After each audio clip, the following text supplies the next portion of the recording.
Good day mga pa-Jaffers, this is International Master Jem Garcia and welcome back to our YouTube channel. So ngayon po patuloy tayo sa ating coverage sa Professional Chess Association of the Philippines and nasa semifinals na tayo ng Northern Division. So kami po ni IM Pau ay Team Manila, ang kalaban po namin ay Team Pasig headed by Grandmaster Mark Paragua. Ang Team Manila naman ay board 1 namin si Grandmaster Julio Catalino Sadora and board 2 si IM Pau. So ako po naglaro sa homegrown kasi taga Manila tayo and ang nakalaban po natin ay si FIDE Master Nelson Mariano III. So dito po titingnan natin yung naging laban namin and i-recap ko po yung naging final score dito sa Manila versus Pasig matchup. Actually ito po ang current 4-time champion. So parang 4-peat na po sila, hindi po matalo. And titingnan natin ngayon kung natalo po namin. So punta tayo sa ating game. Black po ako and white si FIDE Master Nelson Mariano. So ito po nag-start with E4. Ayan. E5. So ang tekniko dito, sinolidan ko lang Knight F3, Knight C6, Bishop B5, A6. So ito po ay yung Ruy Lopez opening. So ito ay mainline Ruy Lopez. Bishop A4, Knight F6, castling, Bishop E7, and then pagka Rook E1, B5, Bishop B3, D6. So yan, mainline na po yan ng Ruy Lopez. And dito nag-A4. So ito po, A4 na yan, ang alam ko dyan, mali po yan eh. Kasi, pagka nag-A4 ka, since naka-open na po ito, no, merong Bishop G4 ideas. So, mapipin po yan, merong mga pagtalon ng Knight sa D4. So, parang ang ending niya, nag-waste ka lang ng tempo sa A4 kasi nakadepensa na po yung Queen sa Rook sa A8. So, ibabalik ko lang, nagagamit po yung A4 na idea pag nag-castling kagad. Ayan. So ito po ang tinatawag dito ay parang magma-martial attack para halimbawa pagka nag C3, magdi D5 in one move. Yan po ang martial attack na tinatawag, gambit ng pawn. So ipapakain itong pawn sa gitna pero magkakaroon naman ng malakas na atake sa king side. Ayan. So pag kumain, kain, alam ko ginagawa C6 eh. Tapos aatakihin pa ganyan. No? So, hindi ko na po ito opening. Pero dyan po nagagamit yung A4 kasi wala yung bishop na lalabas doon. So, pagka nag-A4 ka sa ganito, parang useless. Kasi lalabas lang bishop.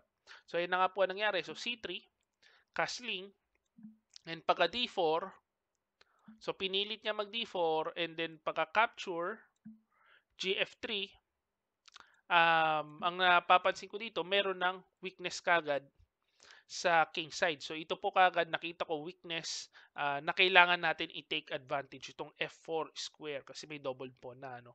So knight A5, bishop C2 and knight H5 nakatutok na kagad dun sa parang naging butas right out of the opening. So ng king H1, bishop G5, pinipilahan na po natin yung weakness sa F4 and pagka bishop E3, bishop F4 para ang mangyayari, capturein niya, yung knight ang kakapture. Pag hindi niya po kinapture, ang threat ko is queen h4 and then queen h2.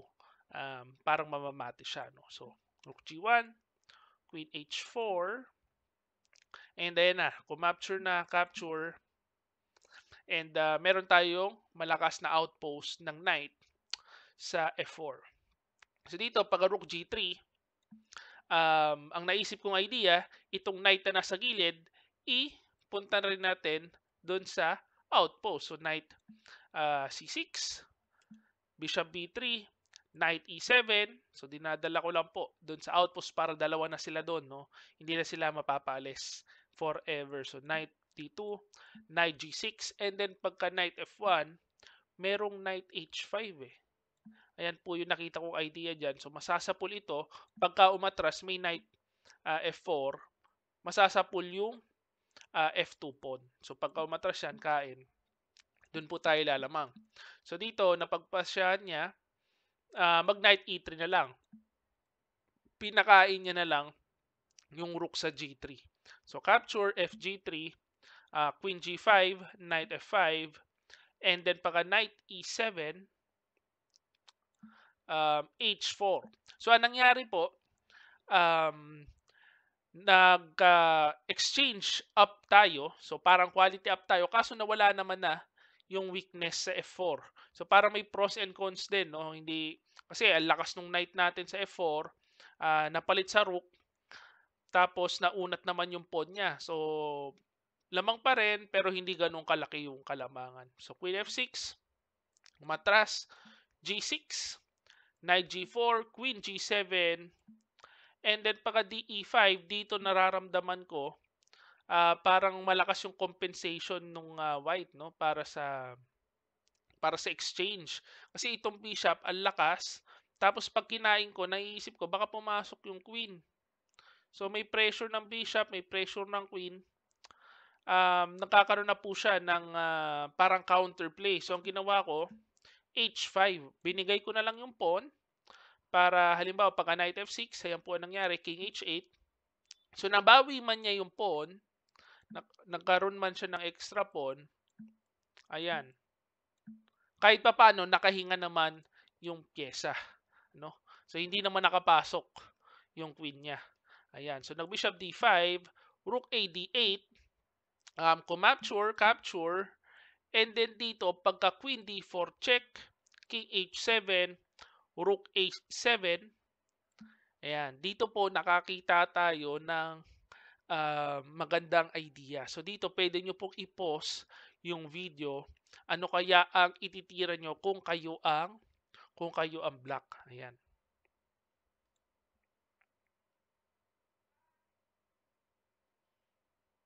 Ayan. So dito nakita natin kasi parang tina-target ko na itong king eh. Ayan. So parang ang iniisip ko una, baka meron ako mga queen d6 ideas. Pagka ganon, pwede kong atakihin yung pawn, no? Kaso may mga capture siyang ginagawa.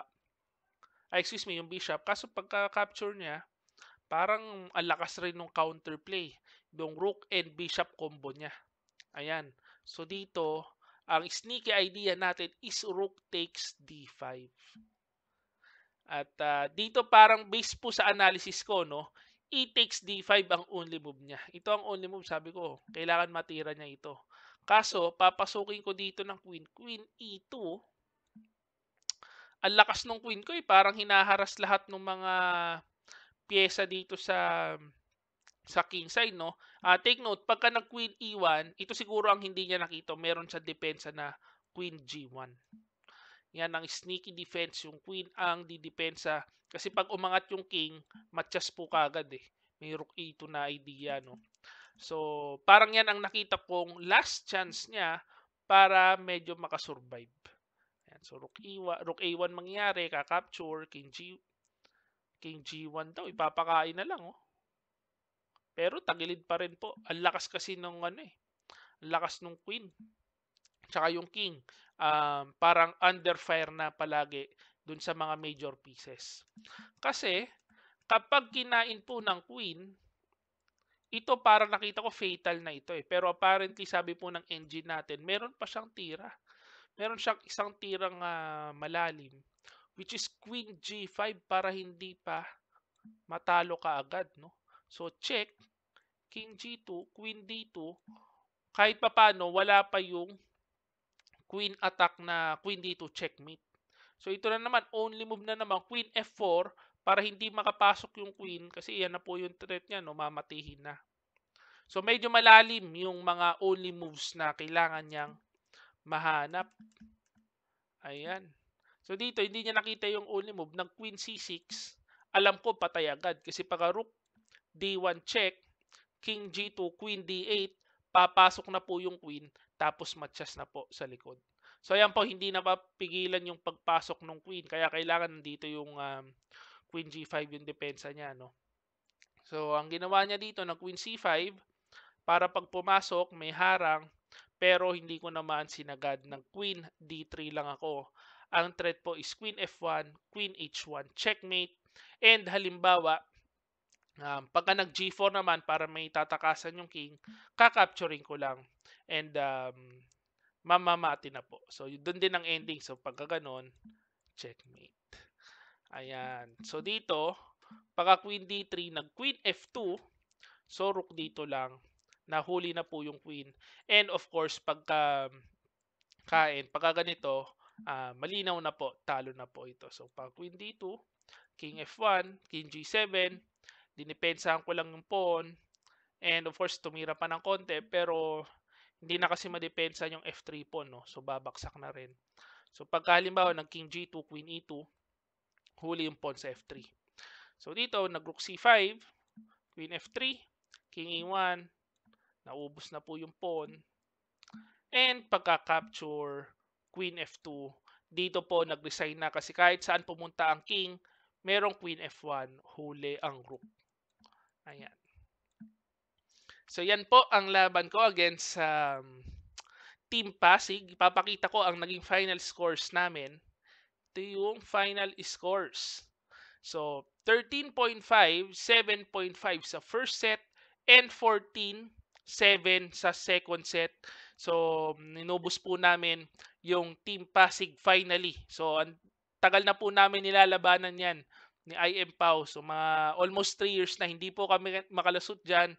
Ngayon sa Team Manila Load Mana Knights, nakalusot na kami. So, ang makakalaban po namin sa Division Finals ay yung San Juan Predators headed by Grandmaster Rogelio Barcenilla. Ang na inubos naman yung Team Dasma Cavite Spartans. Ito ay headed by IM Daniel Quezon. So, inubos nila yung team ni Quezon. And yan po ang kalaban namin sa Division Finals. Abangan nyo po yan. So, bukas po ilalabas ko ang analysis ng mga games. So, ayan po ang game natin for today. Hopefully, na-enjoy nyo po itong game natin ito. At kung na-enjoy nyo, please like this video and subscribe to our YouTube channel. This is International Master Jem Garcia. See you again next video. Bye-bye.